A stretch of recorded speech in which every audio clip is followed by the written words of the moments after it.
of study in USA over for Indian students? World War II के बाद US has become the grand master of the world economy.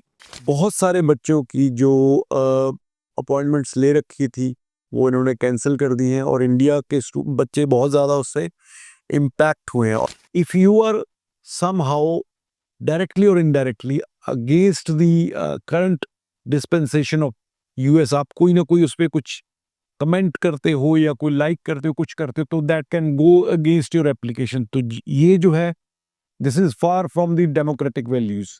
The Americans are not using them. Why the jobs are being snatched from American. तो ये सारी चीजें आ रही हैं. तो broad sense में एक फियर साइकोसिस हो गया है यूएस में, specially for not only from students coming from India, from all across the globe. तो अब क्या किया जाए? क्या यूएस सेफ है पढ़ने के लिए, बच्चों को भेजने के लिए?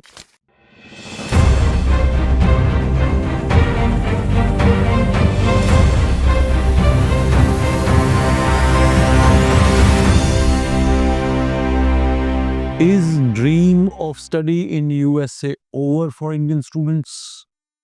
एक बहुत बड़ा क्वेश्चन है जो मुझे लगता है कि बहुत सारे पेरेंट्स या स्टूडेंट्स जो यूएस में जाके स्टडी करने के इच्छुक हैं, या यूएस को आपको पता ही है कि दुनिया में नंबर 1 स्टडी डेस्टिनेशन माना जाता है. और ये ना सिर्फ स्टूडेंट का, इवन उनके पेरेंट्स का भी एक ड्रीम है.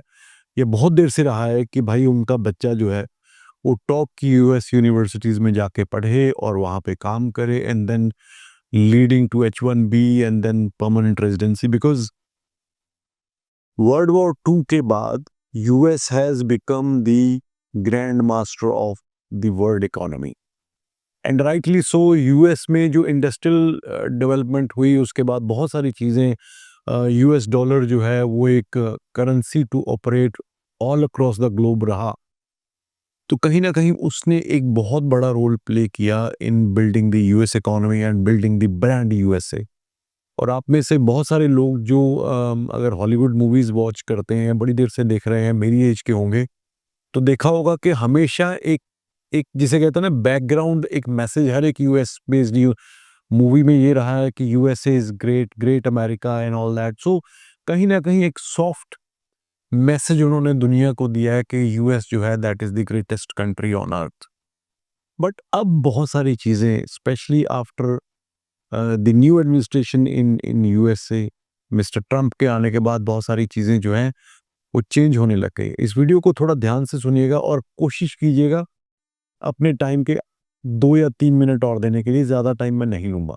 Not only from India, all across the globe बच्चे जो है पढ़ने के लिए, चाहे वो अंडर ग्रेजुएट कोर्स यानी कि बैचलर्स करने के लिए, मास्टर्स करने के लिए, या फिर पीएचडी करने के लिए यूएस में जाते रहे हैं और जाते रहेंगे भी. बट अब एक कुछ देर से लोगों के दिमाग में क्वेश्चन आ रहा है कि क्या यूएस सेफ है पढ़ने के लिए, बच्चों को भेजने के लिए?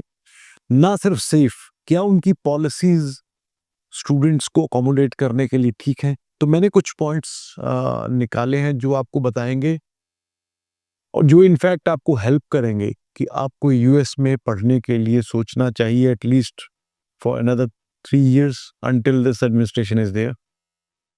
तो क्या क्या चीज़ें सामने आई? एक तो जो अभी लेटेस्ट उन्होंने चेंजेस किए हैं उसमें सबसे बड़ा चेंज है कि वीज़ा ड्यूरेशन लिमिटेशन. उन्होंने बोला है जी 4 साल तक का वीज़ा आपको दिया जाएगा.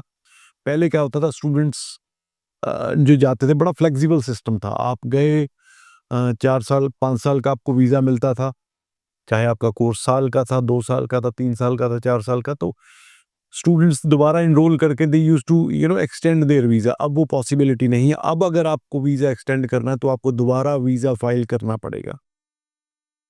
एक वीज़ा इंटेग्रिटी फीस उन्होंने एक्स्ट्रा कर दी है, $250 आपको वो एक्स्ट्रा देने पड़ेंगे जस्ट टू जिसमें इंडिया भी एक कंट्री है जिसको ये मैंडेटरी कर दिया गया है. Suspension of new student visa appointments and social media waiting. बहुत सारे बच्चों की जो अपॉइंटमेंट्स ले रखी थी वो इन्होंने कैंसिल कर दी हैं और इंडिया के बच्चे बहुत ज़्यादा उससे इम्पैक्ट हुए हैं. और बहुत सारे ऐसे स्टूडेंट्स, देखो यूएस को हम एक वर्ल्ड्स ओल्डेस्ट डेमोक्रेसी के नाम से जान. Democracy means everybody has his or her rights to express publicly. और बहुत सारे ऐसे लोग हैं जो स्पेशली अगर कोई स्टूडेंट्स पढ़ने के लिए यूएस जाने के लिए सोच रहे हैं तो obviously they are by themselves are democratic, democracy को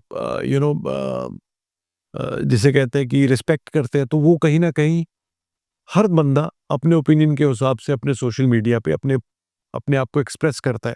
अब क्योंकि सोशल मीडिया बैटिंग हो गई है, so that means if you are somehow directly और indirectly against the current dispensation of US, आप कोई ना कोई उस पर कुछ कमेंट करते हो या कोई लाइक करते हो, कुछ करते हो, तो that can go against your application. तो ये जो है, this is far from the democratic values.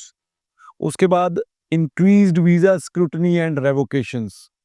बहुत सारे बच्चों को जिसे कहते हैं कि because of their political expressions उनके वीजाज कैंसिल हुए हैं। 47 मोर देन 4700 स्टूडेंट्स जो इंडियन स्टूडेंट्स हैं उनको रिमूव किया गया है वहाँ से from service.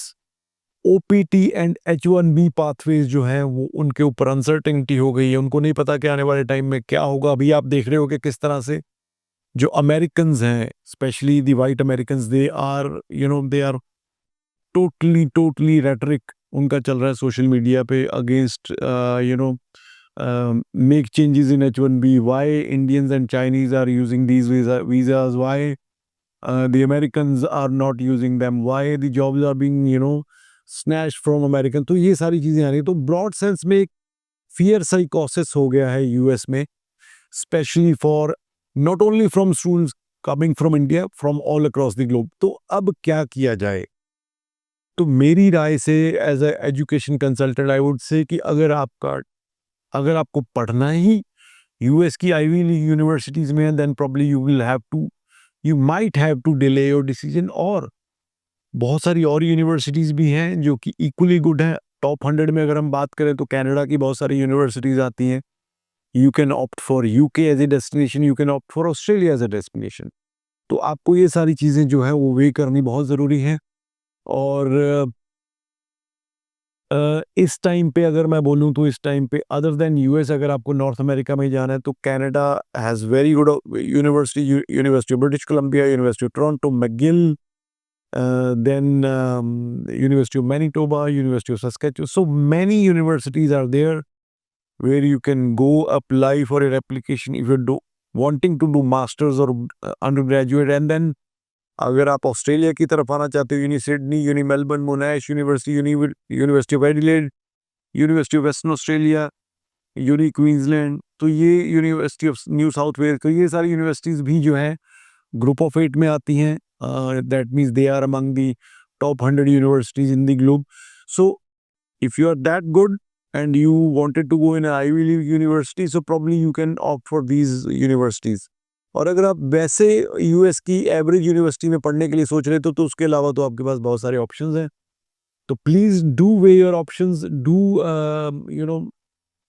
Research thoroughly, because currently जो सिचुएशन यूएस में है स्टूडेंट्स की, so I'm not very hopeful, and I would not advise you to see at this point of time US as a study destination. आपका कोई भी इससे related point of view है ज़रूर कमेंट सेक्शन में लिखिए, so I will be more than happy to answer you on those. So तब तक के लिए जुड़े रहिए हमारे साथ, और भी अपडेट्स आपको देता रहूँगा। उम्मीद करता हूँ आप इसी तरह हमें प्यार करते रहेंगे। और प्लीज़, बहुत सारे लोग ऐसे वीडियो देखते हैं जो सब्सक्राइब नहीं करते हैं, ज़रूर सब्सक्राइब करिए ताकि आपको लेटेस्ट अपडेट्स, लेटेस्ट वीडियो आने वाले टाइम में आती रहे। Thank you so much.